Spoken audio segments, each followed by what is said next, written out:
This is me knitting slow motion in combination continental knitting style. This is a normal purl stitch that's not twisted. I'm going through the leg that's closest to the needle tip, and this is how I've wrapped the yarn around.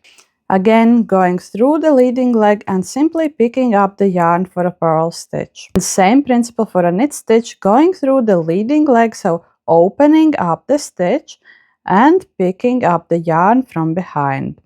So this is purl on round, and this is normal knit on round. In combination style, depending on what was the stitch on the previous row, your stitches will be mounted on the needles differently. You can have this type of stitch mount where the leading leg is behind the needle. And so if I wanted to knit this stitch, I would again go through the leading leg like this and knit this stitch. Or you can have this type of mount where the leading leg is in front of the needle.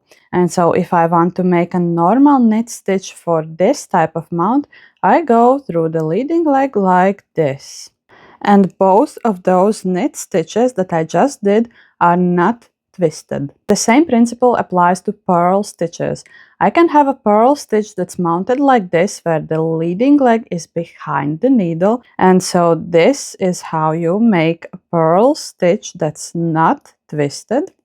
Or I could have a situation like this, where the leading leg is in front of the needle, and so the normal purl stitch is made like this.